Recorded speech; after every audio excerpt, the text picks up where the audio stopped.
हाँ तो गायकवाड़ जी, good morning. नमस्कार, गुड मॉर्निंग, सत श्री अकाल। कैसे आना हुआ यहाँ मैन पाट? मेरी मैडम का आदेश था कि चलो हवा खा के आते हैं मैन पाट की। हम चले आए। माय गॉड, इतने बड़े हो गए अभी तक हवा नहीं खाई? ऐसी हवा शहरों में कभी नहीं मिलती, जैसी हवा आप यहाँ खिला रही हो मेरे को सुबह शाम। हम्म,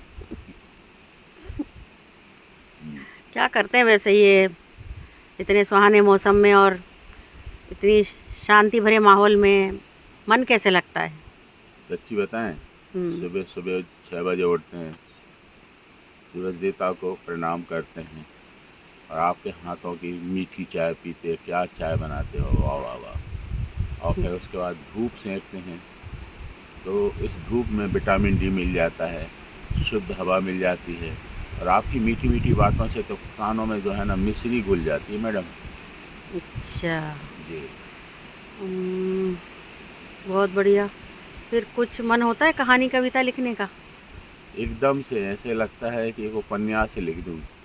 ये हवा नहीं होती तो क्या होता, अरे धूप नहीं मिलती तो आदमी कैसे ज़िंदा होता, और सवेरे की चाय नहीं मिलती तो कैसा होता, ऐसा लगता है।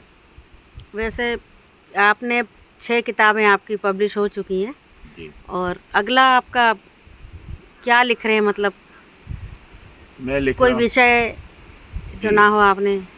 जी जी, अब मेरा जो प्रयास है लेखन का, वो ये है कि एक उपन्यास लिखूं, और उस उपन्यास में जो समाज के रिश्ते नाते हैं, ताने बाने हैं, और अच्छाइयाँ हैं, कुछ एक बुराइयाँ भी हैं लोगों की, वो कैसे दूर हों, समाज कैसे तरक्की करे, लोगों में समाज के प्रति अपनापन हो, भाईचारा हो, और एक अच्छा आदर्श समाज बने। समाज को अपन कैसे सुधार सकते हैं इस माहौल में, बिगड़े माहौल में, जहाँ बच्चे मतलब बड़ों का इज्जत नहीं करते और उनका साथ नहीं देते किसी चीज़ में, आजकल अकेले छोड़ दे रहे हैं माँ बाप को। इनके बारे में क्या कहना है आपका?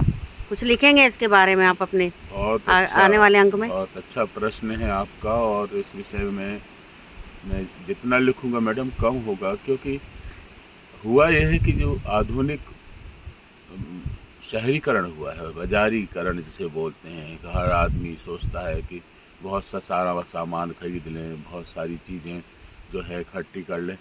आप इकट्ठी तो कर लेते हो, पैसा कहाँ है, नौकरी कहाँ है, और उसके साथ जो रिश्ते नाते हैं, उन रिश्ते नातों में अपनापन कहाँ है। आदमी अपने आप में मतलब खो गया है, ये कहा आगे कि सेल्फ सेंटर्ड हो गया है। तो माँ बाप की सेवा कहाँ करेगा। यहाँ तक तो देखा जाता, बच्चों को भी अब ट्यूटर लगा दे रहे हो, खुद नहीं पढ़ा रहे हो। बच्चों की देखभाल के लिए दाई लगा दे रहे हो, खुद नहीं उसका संस्कार सिखा रहे हो। तो बच्चा भी जो है दाई से संस्कार सीखेगा, माँ बाप से संस्कार सीखेगा, वो अलग बात है। हमारा आपका जो ज़माना था, हमारे माँ बाप खुद पालते पोसते थे, हम्म। गरीब होते थे, लेकिन वो हमको अनुशासन में रहना जी सिखाते जी थे। जी। और हम लोगों को समय समय पर बजाते भी रहते थे कि बेटा तुम गलत करोगे तो समझ लो कितनी पिटाई पड़ेगी। तो हम्म। बच्चे डरते थे, आज के बच्चे डरते नहीं। ये समाज के पतन का एक कारण है कि जी। बच्चा बचपन से ही जो है नियंत्रण में नहीं रहता है, बिल्कुल तो बड़े बिल्कुल। होके कैसे रहेगा। बिल्कुल। जी। तो मतलब आपका ये कहना है कि माँ बाप को ही बच्चों को टेकल करना चाहिए, कोई दाई वगैरह हम्म, कोई, मतलब माँ बाप खुद पढ़े लिखे हैं तो वो अपने बच्चों को पढ़ा सकते हैं। बिल्कुल। लेकिन आजकल मम्मी लोग भी वर्किंग हैं, हाँ, तो उनको टाइम नहीं मिलता पढ़ाने का, ठीक बात। इसलिए वो ट्यूटर लगाती हैं, मेरा ऐसा मानना है। नहीं, हमारे हिसाब से समाज शास्त्री ये बोलते हैं कि बच्चा जब तक 9 साल का है, हम्म। तब तक उसको आपके घर परिवार के जो भी अच्छे संस्कार हैं बच्चे को सिखाओ, अनुशासन सिखाओ, हाँ, संस्कार तो देना चाहिए देना अच्छे। चाहो।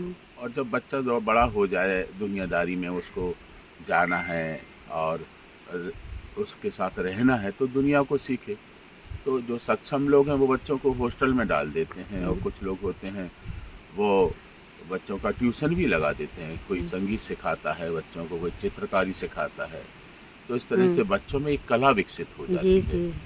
तो बच्चे जो है आने वाले समय में अकेली नौकरी नहीं करते, उनकी अपनी जो हॉबी होती है, उनका अपना जो एक व्यक्तित्व का विकास होता है मैडम, तो वो धीरे धीरे हो जाता है और एक बच्चा एक अच्छा नागरिक बनता है।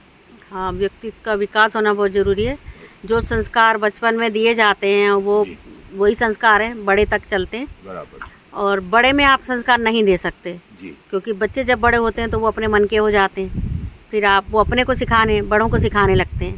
जी। सही है, सही कहा आपने। बराबर। चलिए, बहुत बहुत नहीं, धन्यवाद। आप देखिए जो पेड़ पौधे आप इतना देख जी। रहे हो, सीधा गया है।